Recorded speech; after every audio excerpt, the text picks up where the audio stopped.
So I first want to thank Amelia Schkumark, Mirona Guteki for inviting me today. And I thank Yinping Lam, Katie Orton, and Rahma Mani for their help in the organization and moderation of this workshop. So I'm a molecular geneticist, and I also teach genetics in Sorbonne University. And our lab is both a diagnostic lab and a research lab. And we're interested in discovering new genes and understanding the pathophysiology of PCD. Do we have 20 pair of chromosomes? Do we have 3.5 billion pair of bases? 20,000 genes are about 10% of our genome corresponding to coding regions. And do we carry 10 to heterozygous pathogenic mutations? So in fact, all of them are true, except one, which is the fourth one, because we only have 1% of our genome that correspond to coding regions. So today, I have 3 objectives. So I would like to give you a few tricks to help you reading, for example, a patient's genetic report, or interacting with clinicians, with geneticists. Maybe it's going to help you reading a paper, or even reviewing a paper when it deals with genetic data, or maybe it can help you writing a paper. So I will go through 2 main caveats, which is the existence of a huge amount of variations of unknown significance in our genome. And when you read the 51 PCD genes, you're going to find variants of unknown significance. And the high frequency in the general population of heterozygous carriers. So we'll see a few examples. I'm going to illustrate those 2 problems that are particularly true in the era of genome sequencing that generates a huge amount of variants of unknown significance. So in the second part, we go and use 2 tools. One, to check the allele frequency of a variation in the general population, which is gnomAD, and how to check the conservation through evolution of one amino acid, which is UCSC genome browser. So PCD, except for 3 genes, is a recessive disease. You have to find 2 B-allelic mutations, and to be sure that they are really pathogenic and not only variants of unknown significance. So the most simple case is when a patient is homozygote for a mutation, which means it carries the same mutation on the 2 alleles. So in this case, if you sequence both parents, you're going to find the mutation in the heterozygote states in each of the parents, which confirms that the problem is homozygote. The other case is a compound heterozygous genotype, which means both mutations are in the same gene, but it's not exactly the same defect. So you have mutation 1 and mutation 2. So you have to sequence both parents to be sure that one mutation comes from the father and the other one comes from the mother. So you have to do that in order to make the difference between 2 types of genotypes, which look alike when you analyze your data. You just see 2 mutations with most of the techniques, but you're not sure that they're on 2 different alleles. So you cannot, if you do whole genome sequencing or panel sequencing, if you just analyze the problem, you can't do the difference between the mutation being on 2 different alleles, which is compound heterozygote, and the case where the 2 mutations are on the same allele. So in the first case, this is going to confirm the application of the gene because both alleles are mutated. In the second case, it's not sufficient because you see that there's still 1 allele which is normal. So you've still not found the cause of the PCD in your patients, and you have to go on with the analysis. So to make the difference, again, you have to check in the parents in this case. So if both parents are each heterozygote for 1 mutation, it means the proband is a compound heterozygote. And sometimes, surprisingly, And in rare occasions, you can find both mutation in a single parent. So that means you've not found the right gene. You have to go on with other investigations. So there's no gold standard test to do PCD diagnosis. So depending on your center, you can rely on or access different tools. So in Paris, we have access to nitric oxide. We also perform high-speed video microscopy analysis to analyze cilia bit, to analyze bit frequency and also the bit pattern. If this is abnormal, we then go on with electron microscopy to analyze the structure of the axoneme. And then at the third test, we perform genetics. In some cases, of course, we don't have all those investigations available. But if the clinics is very evocative and if the nitric oxide is low, we can go on directly to the genetics investigations. So why don't we do perform genetic first? So for example, if you have 100 patients who are just suspected with PCD, for example, they have upper and lower recurrent infections, you have excluded cystic fibrosis, you have excluded immune deficiency. If you perform nitric oxide measurements or high-speed video microscopy analysis, you're gonna exclude PCD in about half of those patients. So you still have 50 patients. If you then perform electron microscopy, you're gonna only retain, let's say, 55%. If you perform exome sequencing or panel sequencing in those patients, you will only find allelic mutations confirming the disorder in only 80% of those ones. So that means that if you had performed genetics in those 100 patients that were only suspected of PCD, you would have only found mutation in 22 of them. So you can see that genetics is not a proper screening test. And the problem is that you have 20% of patients for whom you are sure they have PCD, but you cannot, for now, find a mutation in any known gene.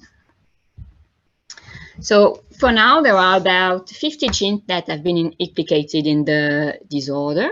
So some of them encode for proteins that are implicated in the assembly of, for example, dynein arms. So when those genes are mutated, the patients will lack both dynein arms in their axoneme. Most of the genes encode for components of the axoneme. The most frequently implicated are the genes DNH5 and DNH11 that encode for heavy chains of the molecular motors of the axoneme, which are the outer dynein arms.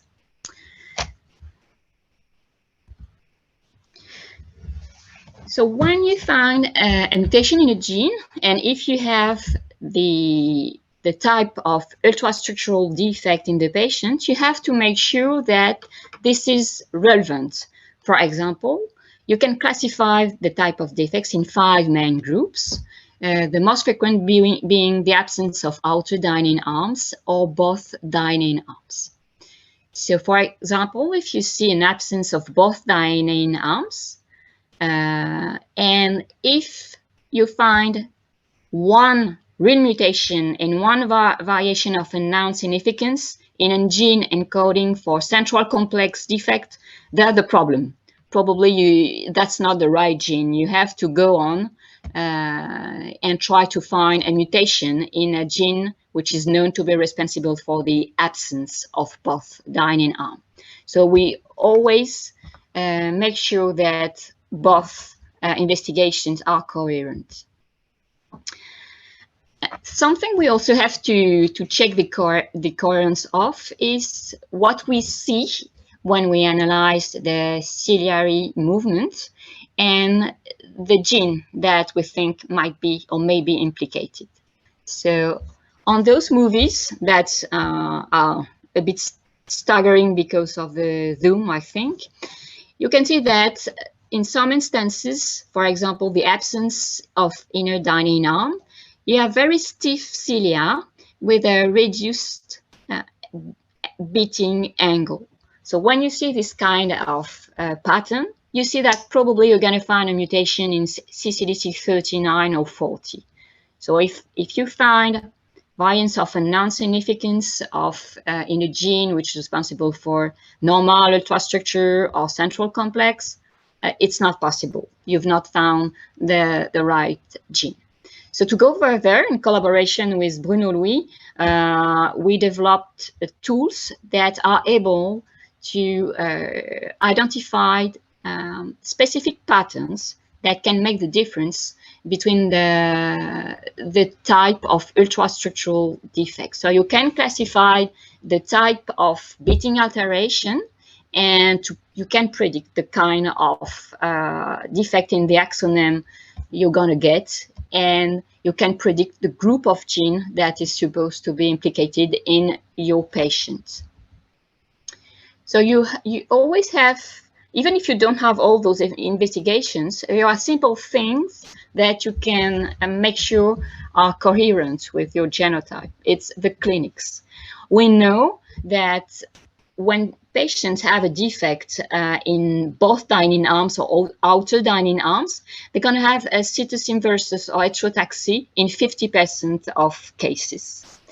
On the other hand, when they have a mutation in a gene that encodes for central complex proteins or a nexin dynein regulatory complex protein, the patient will never have a situs anomaly. So if you find two variants of a non-significance in RSPH gene, for example, but if your patient has a situs inversus, it's not possible. That's not the right gene. So you always have to be careful and to make sure that it's coherent. So how do we interpret those sequencing data? So just a reminder of the structure of a gene. So in red, you have the exons. Here you have a gene with 4 exons, which are roughly the coding regions of our genome. So our genome only encompasses 1.5 or 2% of coding regions. So intervening sequences between exons are the introns. They are not coding, but they can harbor mutations in some patients. About 1,000 nucleotides in front of the gene, you have the promoter that can also harbor mutations, but it's difficult to assess if they're pathogenic or not. You also have distal regulating regions that can be, for example, deleted and be responsible for a defect in transcription. And you have intergenic regions that do not encompass any genes, but regions that can be important for the expression of a gene. So when you perform Sanger sequencing, targeted NGS panel, or EXO, you mostly analyze the red parts, the exons. When you perform a whole genome, you're going to sequence everything. Distal regulating regions, promoter, introns, exons, and intergenic region. But in fact, what you mostly analyze is the coding regions. So,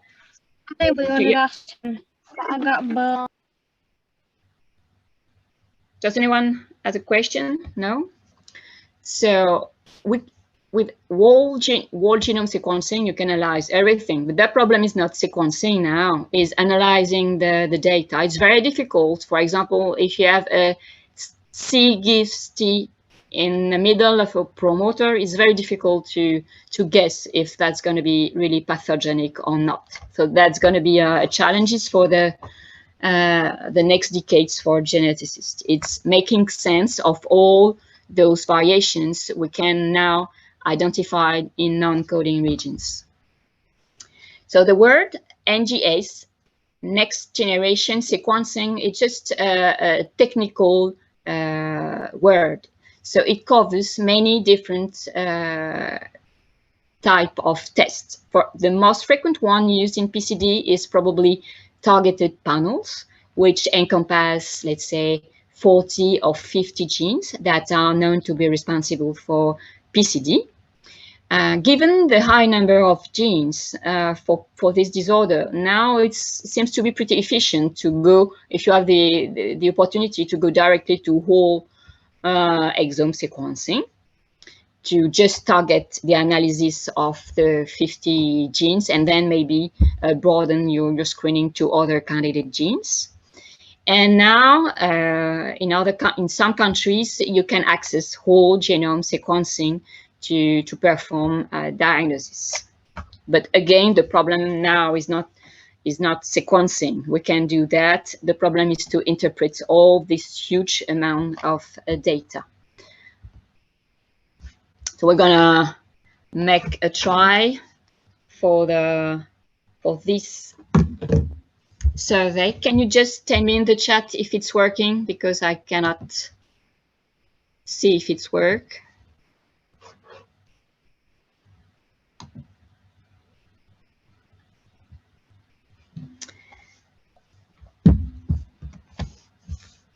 I'm gonna have a last try to see if I can see.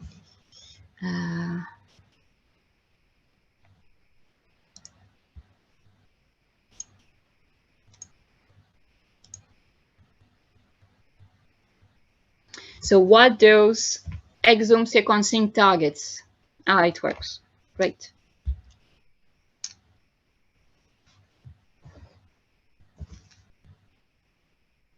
So yes, you're right. So as we just said, so exome only targets exons, which is mostly equivalent to coding regions. Sometimes you can see a small part of the promoter, but you're gonna only see a small chunk of it. So usually those promoter regions are not well covered. So let's go back to the slides.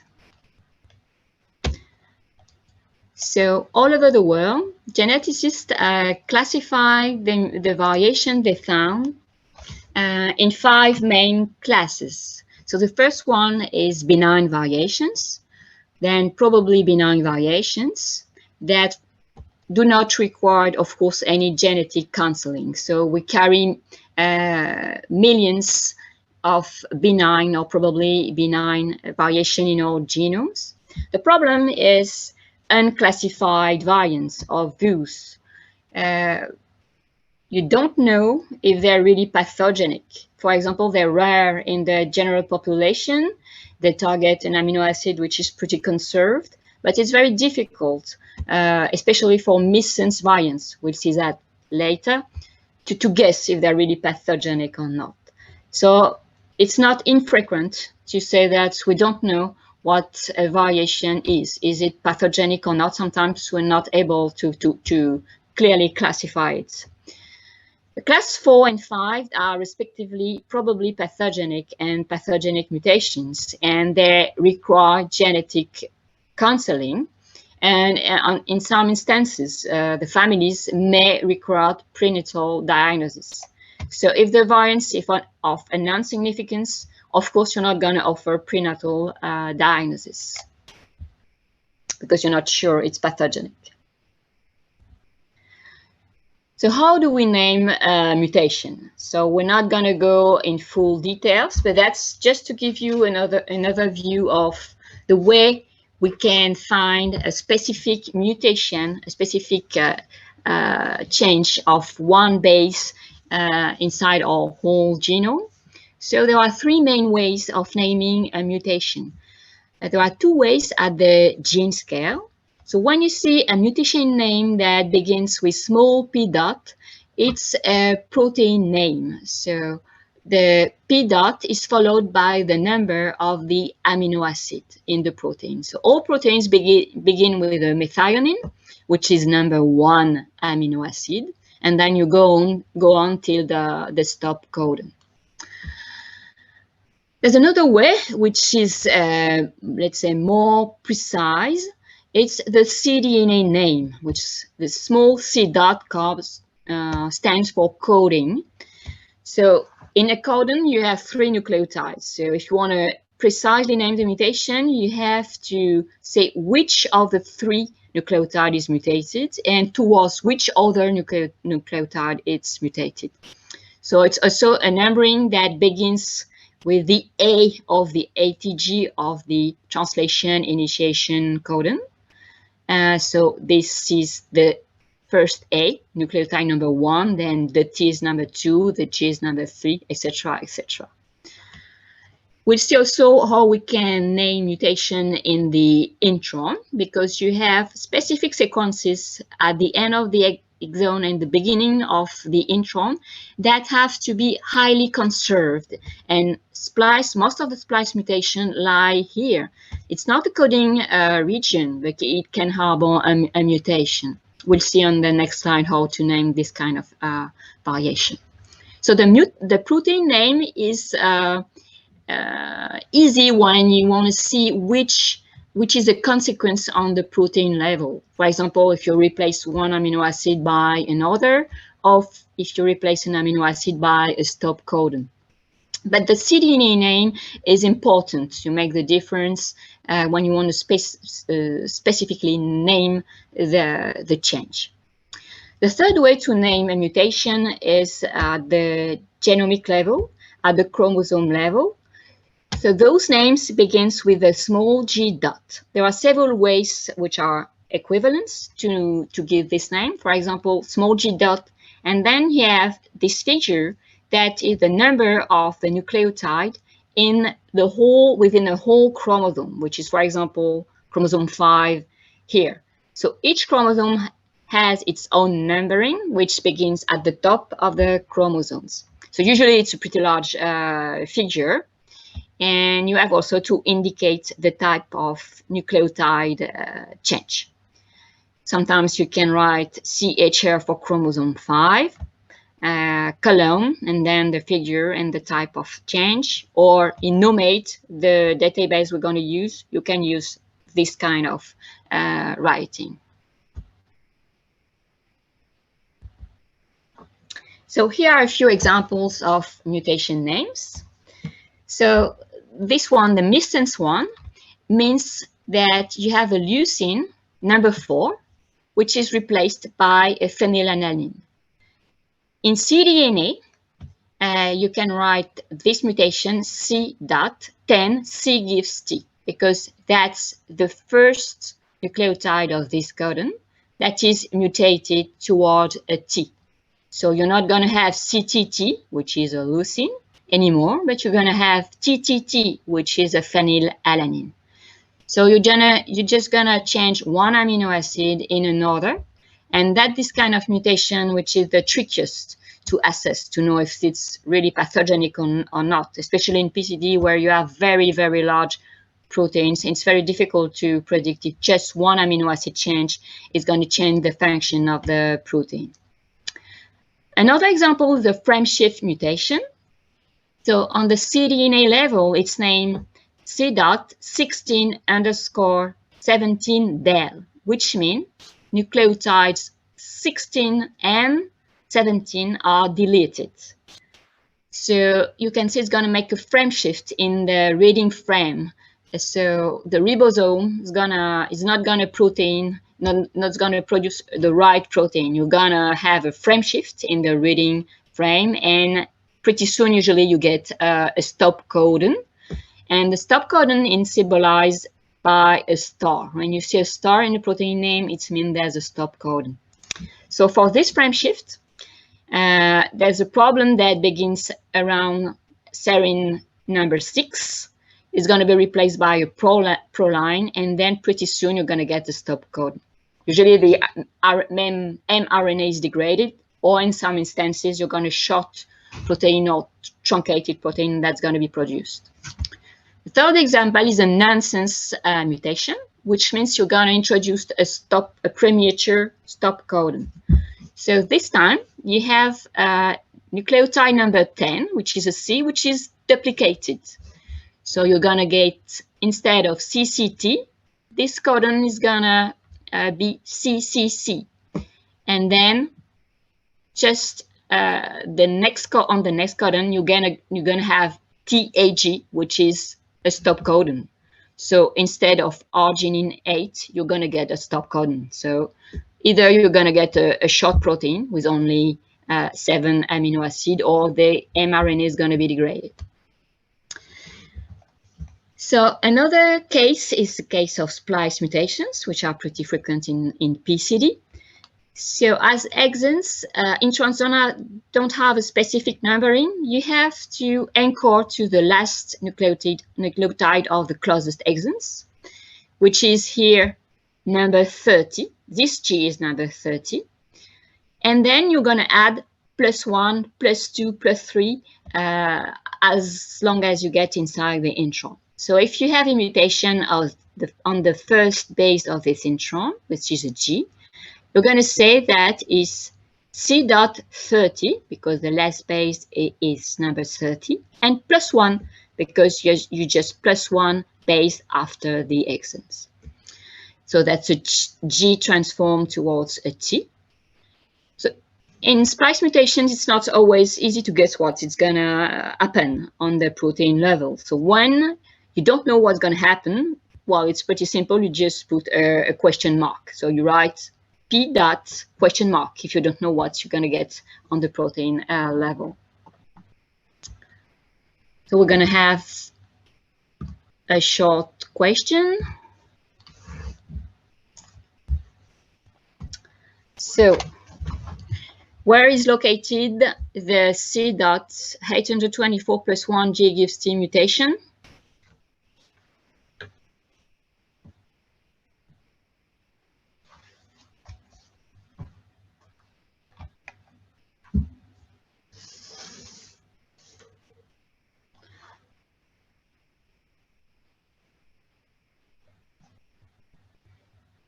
Okay, so I think that now you're all able to detect what is a splice mutation in a report or in a paper that you might have known that before. So each time you see a +1, plus something, or -1, minus something, if you're just before an exon, you probably have to deal with a splice mutation.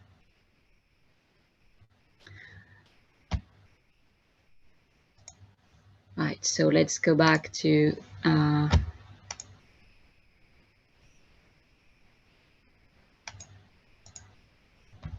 so this question, before going deeper into NGS data, so when that's a guess, that's a difficult one, so maybe most of them won't be familiar with it. You know, even some geneticists are not aware of that, so it's a difficult one. We're going to see the answer on the next slide. So if I perform my exome sequencing, how many variations am I going to identify? So in my coding regions, which is 1.5% of my genome.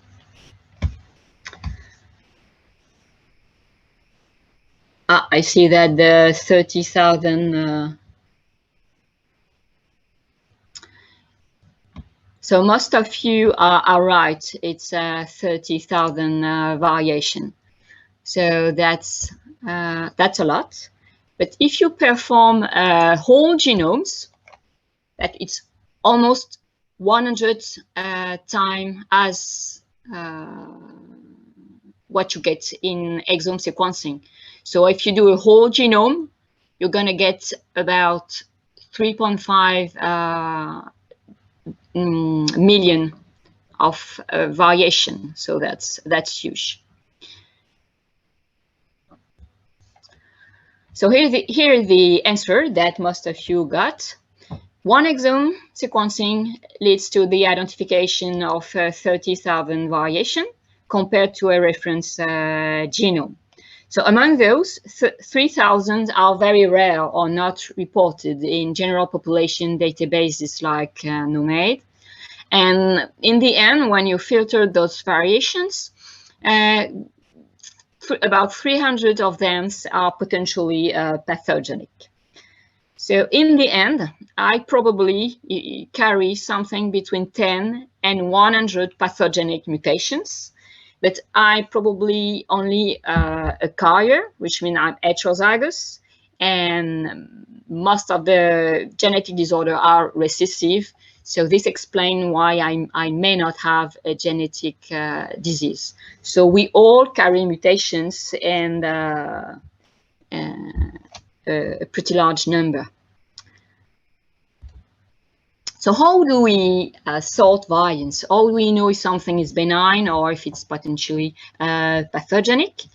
So we have to rely on population genetics. We have databases that encompass data from control subjects that are extremely helpful. We have to check if it can alter splicing. So even a silent mutation or missense mutation that seems to be benign can hide a splicing defect. So you always have to check this. Of course, the type of amino acid change, if that's an amino acid change, the location within the protein, is it already in a functional domain, or are other mutations on the same amino acid have been already implicated in the disorder? Another extremely helpful element is conservation throughout evolution. If you see that an arginine is conserved as far as chlamydomonas, which is an algae, you're pretty sure it's not good to have a mutation on this amino acid. Something which is pretty helpful also sometimes when you have problems deciding if it's a mutation or not, it's segregation analysis within the family. If you have siblings that has a disorder, the same disorder, and that only carry one of the two mutations, not both of them, it means that it's not the right gene. On the contrary, if you have a healthy brother or sisters that has the same genotype as the patient and who is not sick, that means it's not also the gene. So sometimes it can be helpful in some cases when you hesitate. And when you have a lot of time and a lot of money, you can perform functional studies, but they're not always easy for very large proteins like PCD gene-encoded proteins. So NGS is a powerful tool, but it has also, of course, limitations. One of them is coverage and depth of sequencing. So on the upper panel, you have the exon 1 sequencing data of theta2 exon 1 gene, which is very rich in G and C. And those regions are a bit difficult to sequence. And you can see here, which is the depth. You see that the sequencing depth is far under 5x depth sequencing, which is a bad sequencing depth. On the contrary, if you perform a targeted capture panel or multiplicand panel, you can enrich those areas and get a better coverage.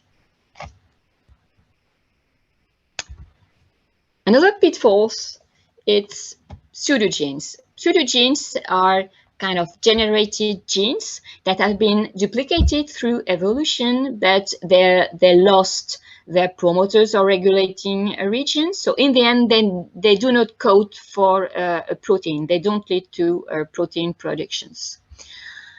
In PCD, we have a problem with the hiding gene, which is a huge one, 86 exons. And the other problem is that it has a pseudogene, which is located in another chromosome, on chromosome 1. So it does not encode for a protein, but it's highly homologous from exons 5 to 84. So that means when you sequence hiding, you're going to sequence at the same time the pseudogene, which means if you have an heterozygous mutation in hiding, it's going to get, let's say, diluted by the sequences of the pseudogene. So instead of representing 50% of all the sequence data, instead of 50%, it's only going to be 25% because at the same time you sequence the two other exons.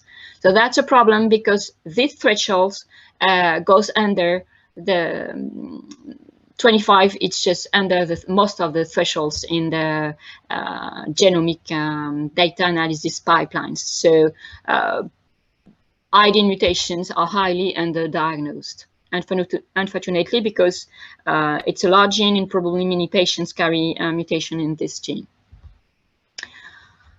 So this is just to give you an overview of the different application of each type of techniques. So Sanger sequencing is still used, for example, to look for a specific mutation in relatives or to do prenatal diagnosis. But it can, in screening, it's too tedious. 51 gene is not possible anymore to use Sanger sequencing. And it can miss large deletions that are larger than 1 exon. You cannot see them by Sanger sequencing. NGS panel and whole exome sequencing have a pretty good sensitivity for heterozygous deletion, but you have, or homozygous deletion, you have to have dedicated scripts. So whole genome sequencing is theoretically able to see all the main types of defects, but again, the problem is not sequencing, is to make sense of all those variations. So now, when we perform whole genome, in most centers, they restrict the analysis, the data analysis on the coding regions, even if non-coding regions are sequenced, but clinical biologists focused on coding regions. So just to give you an example of a few other pitfalls, one problem is that with 51 genes, you have many carriers in the general population. I might carry an heterozygous mutation in one of the 51 PCD gene. I have 1 chance in 10 to be a carrier. It's much more than being a carrier for a CFTR mutation, which is 1 in 30 in the general population. That's because there are 51 genes, so it means you have many carriers. But you have a risk in a couple if both members of the couple carry a mutation in the same gene. So for each couple, of course, the risk is much less than 1 in 10. So another pitfall is not to rely too much on prediction tools. Those tools are pretty helpful if you want to sort pretty rapidly a huge list of variations. But the problem is that they're not reliable. You cannot base a clinical decision on those prediction tools. So for example, you have SIFT, Polyphen, Mutation Taster, CADD, but those tools are not magic. They are only based on conservation throughout evolution or conservation in homologous proteins that, for example, have the same functional domains, and they're based on the analysis of frequency in control populations. So they don't do very complicated things like looking in 3D structure or functional stuff. It's pretty basic stuff. So we also have to be careful that those prediction tools are good for truncating mutations and missense variation, but most of them miss the effect on splicing. So you have to apply other tools to assess the potential pathogenicity. So just to give you an example, the most frequent monogenic disorder on Earth is a sickle cell anemia, which is due to mostly one single mutation, which is glutamine 7 transformed into valine in the hemoglobin B gene. And if you use SIFT prediction tools, it tells you it's going to be deleterious. But if you use Polyphen, it tells you that this mutation is benign. So the main mutations of the monogenic human disorder is predicted as benign by this prediction tool. So I don't know if they did that on purpose, but this always makes me think about the Cyclops Polyphemus who got blinded by Ulysses and his companions. So I think we should be careful with Polyphen. So one very precious tool is gnomAD, which is a genome aggregation database that encompasses about more than 100,000 unrated subjects that are considered as having not any severe developmental disorders and can be assimilated to the general population. The problem with this database, it encompasses controls mostly from European extraction or South American extraction, a few percentage of Asian extraction, and American, Afro-American or African origin. So that's a huge problem because there's not enough diversity in those databases, and that's a problem. So let's begin with a few cases. So I think Rama can put in the chat the link to this gnomAD database. So if you have a tablet or if you can go in your browser on your computer, you're gonna try to go together to go on this website. I'm gonna switch to my browser next. So you can just type gnomAD, gnomAD in your browser, and you're gonna get on the web page. And then we'll have to find the DNH5 gene and to find this mutation. Again, Rama is gonna copy paste this information, which is in red, and we're gonna go together to inside this database, and we're gonna try to find the allele frequency.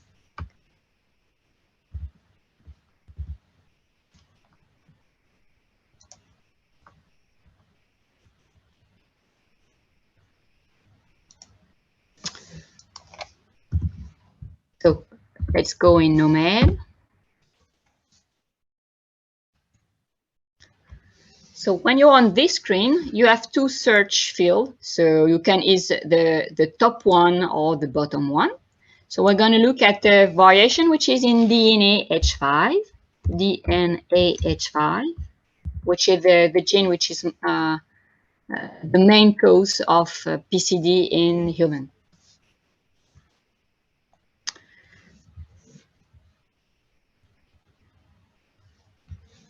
So I'm here on the page of this gene. So you can see it's a pretty large one because all those peaks correspond to an exon. It has about 80 exons. And if you scroll down, you're gonna see that then you're gonna get to a list of variation. And you have the first column is variant ID, and you're gonna maybe recognize this kind of nomenclature. So the first one, for example, you have 5 hyphen a figure A-G, which means we are on chromosome 5, and that's this nucleotide on chromosome 5, which is supposed to be an A in most of the human beings, which is changed to a G. So you have hundreds of variations that have been described in this control population. Again, it's a control population, it's not patients. So just above this table, you have a search variant table. So we're gonna write the amino acid. So you can skip the P dot. It's gonna work if you just write ARG, A-R-G. It's number 4429, I think. So in this search variant table, you can type ARG 4429, and then you have the only line corresponding to this missense variation. So this variation was published as pathogenic in a paper. It was implicated in a patient who had PCD. So we're going to see if we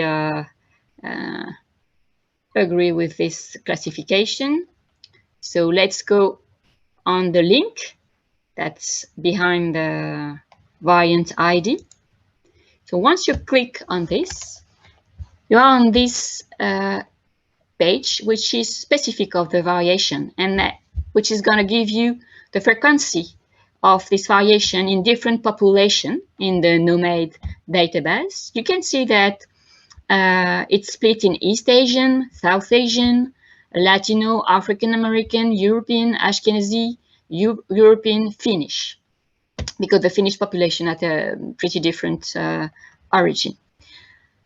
So what you can see here is that in the East Asian population, you have an allele count, which is more than 700 people who have this variation out of about 20,000 total allele.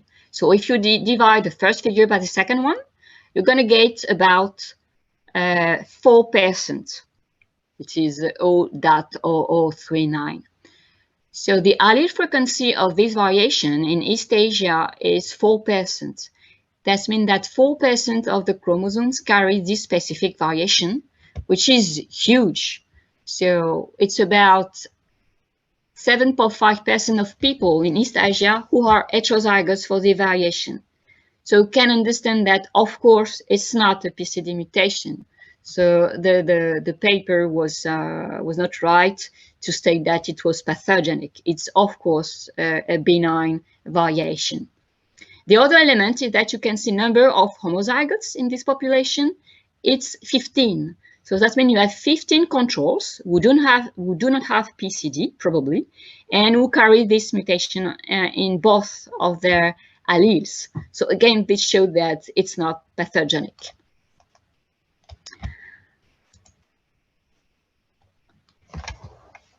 So this gives you two types of data: the allele frequency, and you have it's important to have this this break into different population, because you can see that in Europe it's almost zero. So if you had only a European control population, which was the case in the past, unfortunately, you cannot have this important data that is very frequent in another population, which means it's of course benign. So now we know how to find a variant in the general population. Let's go to the conservation throughout evolution. So we're gonna use another tool, which is also an online database, which is a browser. So Rama just put in the chat box the web link. You can copy paste this web link, or you can just type UCSC in your browser. That's what I'm going to do in a few seconds. So you'll need to get the chromosomal position, which is CHR5 and 137, etc. And we're going to look at the conservation through evolution in vertebrates for this specific amino acid change that we just seen was very frequent in the population. This will help you to read papers and to interact with molecular geneticists. And I want to thank people in the diagnostic lab and research lab, our colleague from the cytogenetic lab, Hannah Mitri and Catherine Faucon, who performed the electron microscopy, Bruno Louis' team for the specific analysis of ciliary BEAT, Rahma in SUS, who helped me a lot, and of course all the immunologists, geneticists, pediatricians who sent us what was the patients, and all the patients and the support group. So I think you can have a chat if you have specific questions. Thank you very much, Marie, for this excellent presentation and leading us through the world, having an excursus on PCD genes. Are there any questions from the audience?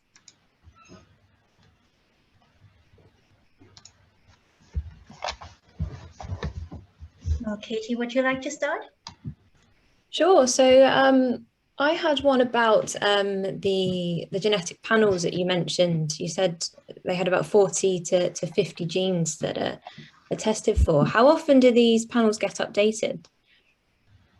Well, it completely depends on the lab. Those panels are pretty expensive to buy. So once you've designed them, it can last in the lab for 1 year. So you have to wait from 1 year to update it.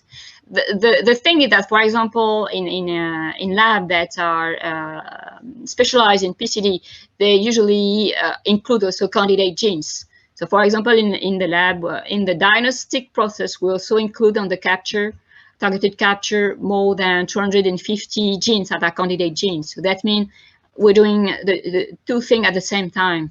We analyze the genes that are already known, and we also have candidate genes. And usually most of them, the new genes are already in our capture. So we just have to go back to the data if a new gene is published and check if we had patients who carry mutation in this specific gene.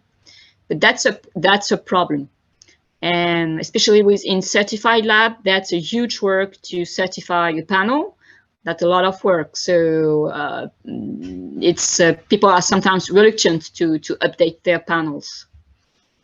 But definitely, if you have to pay for this, if you see a lab that only a commercial lab that only offers, let's say, 30 genes, I think it's not.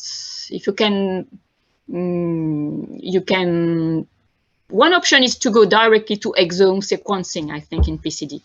Because in many countries, you may not have a very dedicated panel, because maybe you don't have a team that is specialized in PCD diagnosis, in genetics. So maybe requesting an exome sequencing might be an option, because you have 51 gene, which is huge. That's brilliant, thank you. We have one question from Nuria.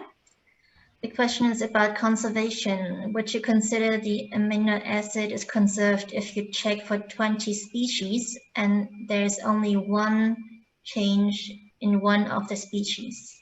Yes, of course you have to be cautious. If it's only one, you have to make sure that the sequence of the species is relevant. For example, you have to see if the surrounding amino acids are also different, which means that maybe there's a gap in the sequencing data of this species. So there could also be an error in sequencing in the species. So only one species, it's not very reliable. I think it's better to have 2 or 3 species with the amino acid change. And it also depends on the type of amino acid change. For example, it's not conserved. It's not, for example, always an aspartic acid, but it's always acid. It's always it's glutamic acid or aspartic acid. So you have to be more precise in your analysis. You see, all acids always an acidic amino acid. So that means if that's a mutation that mutated towards a basic or neutral amino acid, maybe it's going to be a problem, even if it's not completely conserved.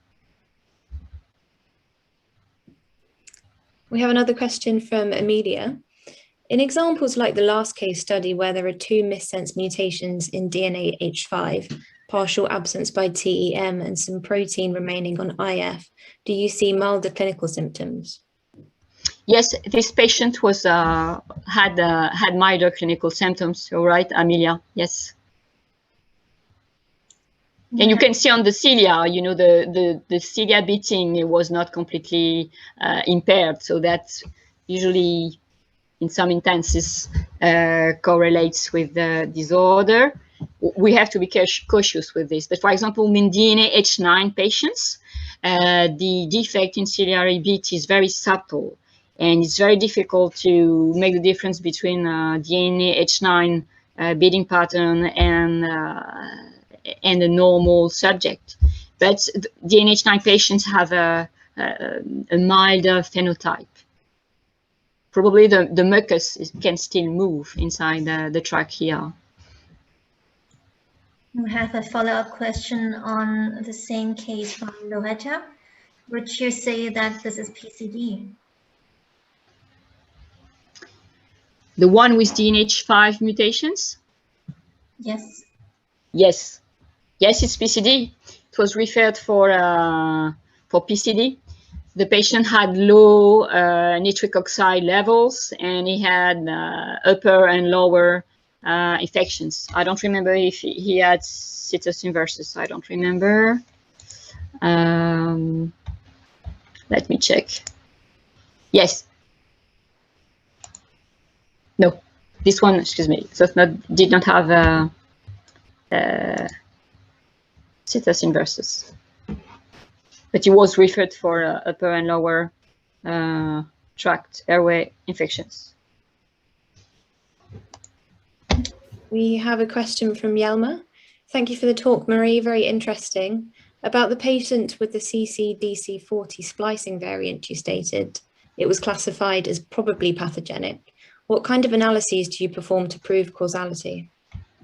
So the patient had two splicing defects. So there are, I had no time to, I think we'll have to make 2 or 3 other workshops to go through all the problems we're facing in genetics.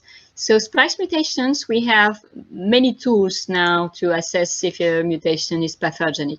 So in prediction tools, for example, you had max and scan tool that was very reliable.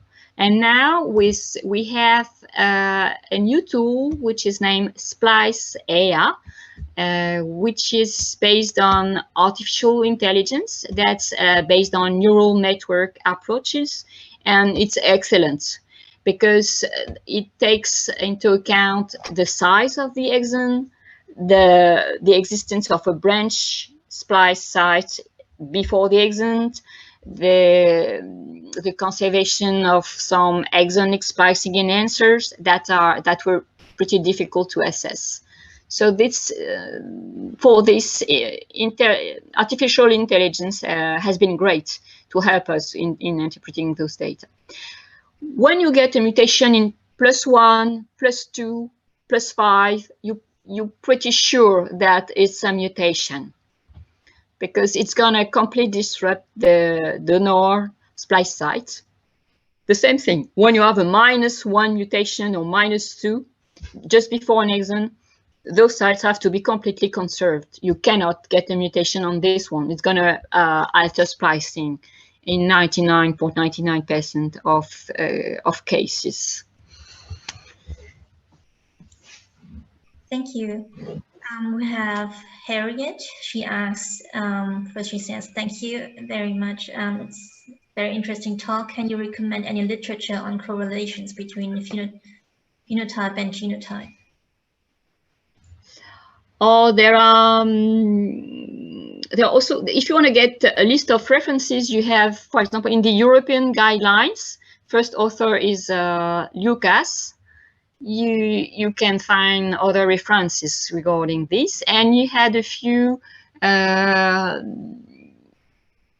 recent reviews regarding PCD, and this question is addressed.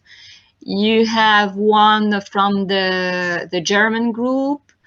You also had a paper, I forgot the first author, regarding on principal component analysis that also made aggregation analysis to associate group of genes with certain specific of group of alteration in the ciliary beat or EM data.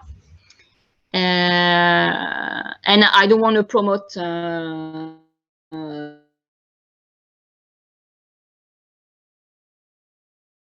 the paper from our group. We had Laure Emmanuel Zaragossi. It went out in early 2021. So first, I am the first author. So you have a few paragraphs regarding phenotype-genotype correlation. Thank you. We have another question from Lydia. Very interesting talk. Many thanks. Just to know, how strong is the association between the clinical data and the type of mutations found? Are there any specific clinical parameters in PCD highly associated with the type of mutations?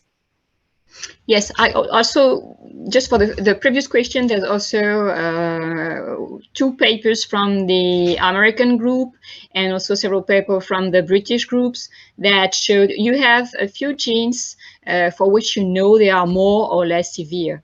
It's the case for the CCDC39 mutation, which is usually responsible for severe, let's say, a classical PCD phenotype. On the other hand, you have a gene like RSPH1, which is a central complex gene, which is responsible for milder PCD.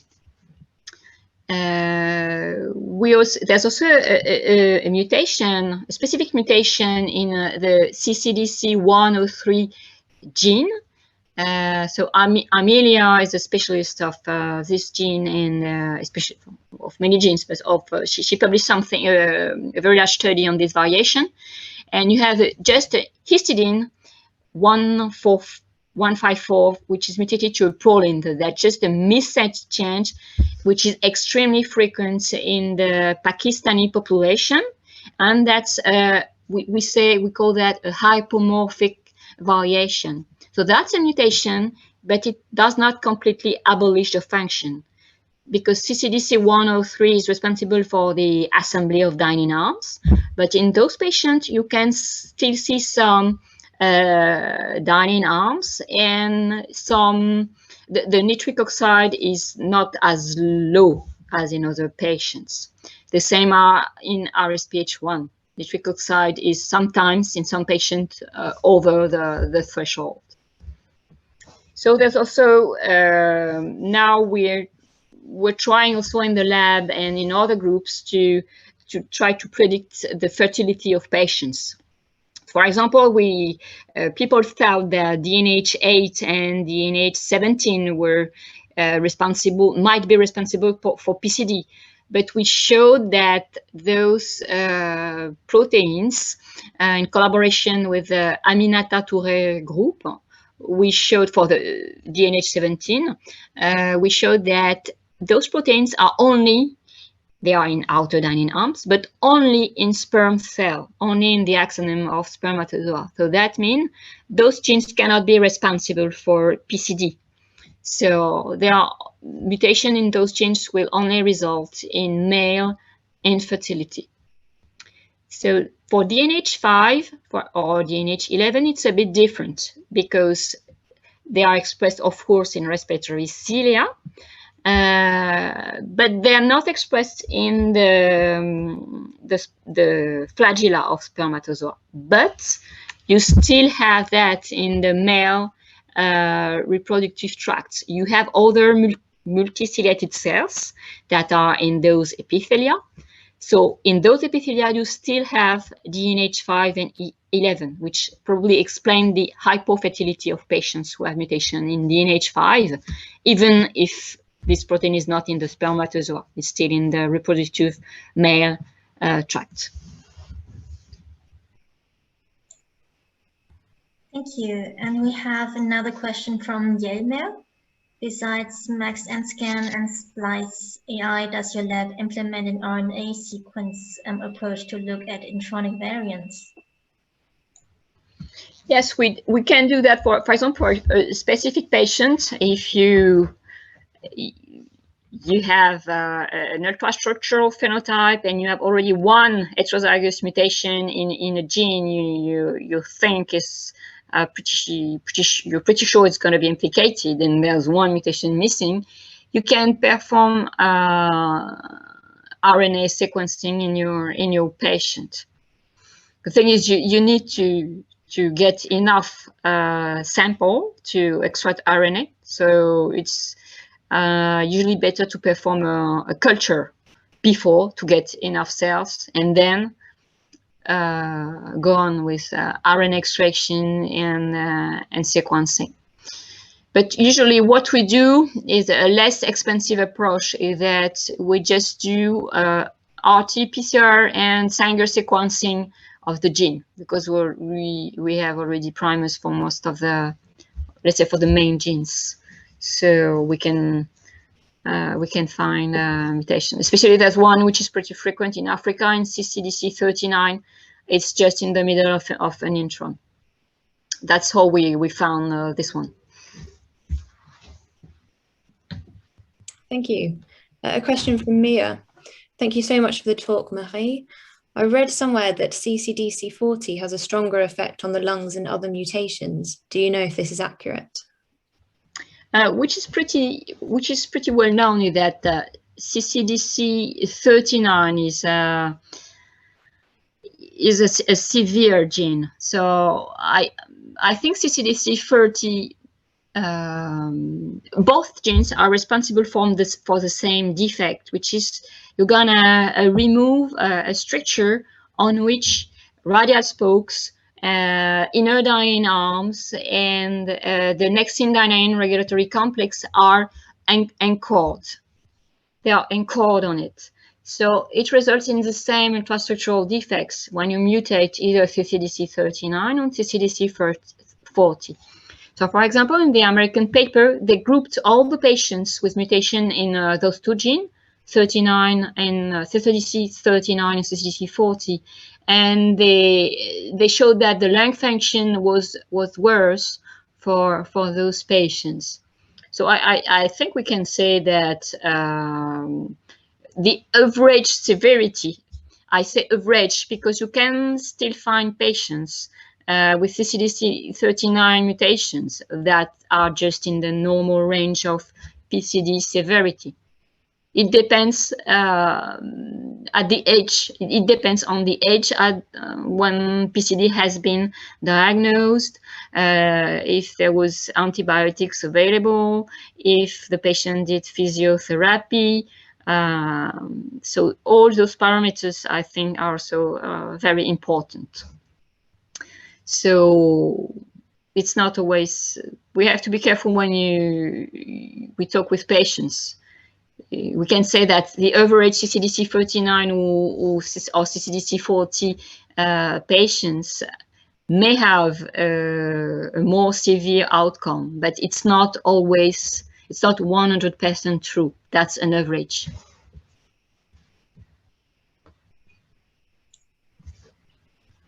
Thank you very much.